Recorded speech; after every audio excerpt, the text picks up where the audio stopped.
حضرت یوشع بن نون علیہ السلام کی وفات کے بعد بنی اسرائیل نے اللہ تبارک و تعالیٰ کو بھول گئے اور انہوں نے بتوں کی پوجا کرنی شروع کر دی، مورتیوں کی پوجا کرنی شروع کر دی، جس کی وجہ سے اللہ تبارک و تعالیٰ نے انبیاء کرام کو بھیجنا ان کے درمیان بند کر دیا، اور اس کی وجہ سے کبھی قوم عمالقہ، کبھی فلسطین کے مشرکین اور کبھی آرامی ان کے اوپر حملہ کرتے اور ان کو سخت مارتے اور پیٹتے تھے، یہاں تک کہ اس وقت کا ایک ظالم بادشاہ جالوت، اس نے ان کے اوپر حملہ کیا اور ان کے سارے لوگوں کو مار دیا اور کچھ لوگوں کو قید کر کے لے گیا۔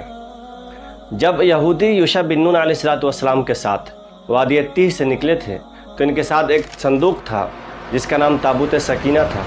اس کے اندر موسیٰ علیہ السلام کی لاٹھی، موسیٰ اور ہارون علیہ السلام کے کپڑے، پگڑی، توشاک اور دوسرے انبیاء کرام کی کچھ مقدس چیزیں تھیں۔ ان کا عقیدہ تھا کہ جب تک یہ صندوق ان کے پاس رہے گا ان کے اوپر کوئی حملہ نہیں کر سکتا ہے، ان کے اوپر کوئی اللہ کا عذاب نہیں آ سکتا ہے اور ان کو کچھ بھی نہیں ہو سکتا ہے۔ لیکن فلسطین کے مشرکین نے ان کے اوپر حملہ کیا اور ان سے وہ صندوق بھی لے گئے، اور صندوق لے جا کر انہوں نے بیت دجون میں رکھ دیا۔ دجون ان کے بت کا نام تھا، ان کے مورتی کا نام تھا اور ان کے سب سے بڑے دیوتا کا نام تھا، اس کی وہ لوگ پوجا کیا کرتے تھے۔ اس کے بغل میں جا کے تابوت سکینہ کو، جو ایک صندوق تھا، اس کو رکھ دیا۔ بنی اسرائیل جالوت کی بادشاہی سے پریشان آ چکے تھے۔ جالوت ان کے اوپر بہت ہی زیادہ ظلم کرتا تھا، یہاں تک کہ جالوت نے سارے بنی اسرائیل کو مار دیا، سارے یہودیوں کو مار دیا، سوائے ایک عورت کے جو حاملہ تھی، اس کو بچہ تھا۔ اس نے نظر مانا کہ جب اسے بچہ پیدا ہوگا تو اسے تورات کا عالم بنائے گی۔ چنانچہ جب وہ بچہ پیدا ہوا اور جب بڑا ہو گیا تو اس کا نام اس نے شمویل رکھا اور اس کو ایک عالم کے پاس بھیج دیا۔ وہ عالم کے پاس گئے اور انہوں نے پورے تورات کو حفظ کر لیا۔ اللہ تبارک و تعالیٰ نے بعد میں ان کو نبی بنایا اور شمویل علیہ السلام کو نبی بنا دیا۔ شمویل علیہ السلام نبی بننے کے بعد انہوں نے اللہ کی توحید کو لوگوں کے درمیان پھیلانا شروع کیا، لوگوں کو بتانا شروع کیا کہ اللہ ایک ہے۔ بنی اسرائیل جو پہلے سے پریشان تھی، جالوت نے ان کے اوپر جو ظلم کیا ہوا تھا، اس کی وجہ سے وہ لوگ ان کے قریب آنے لگے، ان کی بات سننے لگے اور ان کو اپنا مسیحا اور اپنا غمخوار ماننے لگے۔ دھیرے دھیرے وقت گزرتا گیا، شمویل علیہ السلام ان کے درمیان تبلیغ کرتے رہے اور اللہ کی بات بتاتے رہے۔ ایک دن کا واقعہ ہے کہ ان کے کچھ لوگ شمویل علیہ السلام کے پاس آئے اور ان سے کہا کہ آپ ہمارے درمیان کوئی بادشاہ مقرر کر دیجئے تاکہ وہ ہمارا بادشاہ رہے۔ شمویل علیہ السلام ان کے بارے میں جانتے تھے۔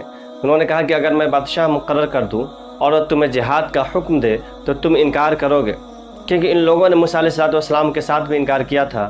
موسیٰ علیہ السلام جب جہاد کے لیے نکلے تھے تو ان لوگوں نے اس وقت بھی منع کیا تھا۔ وہ بات انہوں نے کہی۔ اس کے جو لوگ تھے، جو بنی اسرائیل کے جو لوگ آئے ہوئے تھے، وہ بہت زیادہ شرمندہ ہوئے اور ان لوگوں نے کہا کہ ہم ایسا نہیں کریں گے، آپ ہمارے درمیان ایک بادشاہ مقرر کر دیجیے۔ انہوں نے کہا ٹھیک ہے، میں اللہ سے دعا کرتا ہوں۔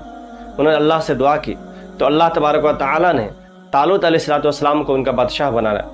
جیسے ہی شمویل علیہ السلام نے طالوت کا نام ان کے درمیان رکھا، ان لوگوں کے ہوش اڑ گئے، وہ لوگ پریشان ہو گئے، کیونکہ طالوت ایک غریب آدمی تھے۔ وہ لوگ یہ سوچ رہے تھے کہ ہم میں سے ایک امیر آدمی بادشاہ بنے گا، اور ایسا دستور آ رہا تھا، لیکن طالوت ایک غریب تھے۔ شمویل علیہ السلام نے کہا کہ اللہ نے انہی کو منتخب کیا ہے کیونکہ انہیں بہت زیادہ علم ہے اور بہت ہی زیادہ مضبوط آدمی ہیں، اور بادشاہت کے لیے 2 چیزیں کافی ہیں۔ مجھے پتا تھا کہ تم لوگ ایسا ہی کرو گے۔ جب بنی اسرائیل کو لگا کہ ان کی بات نہیں مانی جائے گی تو انہوں نے کہا کہ ٹھیک ہے، آپ ایک کوئی نہ کوئی نشانی دکھائیے۔ چنانچہ اللہ تبارک و تعالیٰ نے بھی قرآن مجید میں فرمایا ہے۔ ادھر ایسا ہوا کہ جب فلسطین کے مشرکین تابوت سکینہ لے کے گئے تھے اور بیت دجون میں رکھا ہوا تھا، تو جب بھی اس کی عبادت کرنے آتے، ان کا دیوتا اور ان کا خدا اوندھے منہ گرا ہوا رہتا تھا۔ وہ اپنے دیوتا کو کھڑا کرتے تھے اور پھر اس کی عبادت کرتے تھے۔ اسی درمیان اس میں ایک اور عذاب آیا کہ بہت زیادہ چوہے پیدا ہو گئے اور چوہوں نے ان کے گلے کو کھا لیا، ان کے کپڑوں کو کھا لیا، یہاں تک کہ وہ لوگ پریشان ہو گئے۔ روزانہ وہ لوگ عبادت کرنے آتے تھے اور روزانہ اپنے دیوتے کو کھڑا کرتے تھے، لیکن اگلے دن پھر وہ اسی حالت میں ہو جاتا۔ چنانچہ انہوں نے کاہنوں کو بلایا اور ان سے پوچھا کہ آخر بات کیا ہے۔ ان کاہنوں نے کہا کہ سب نحوست اس صندوق کی وجہ سے ہے، اس صندوق کو یہاں سے دور لے کے جاؤ۔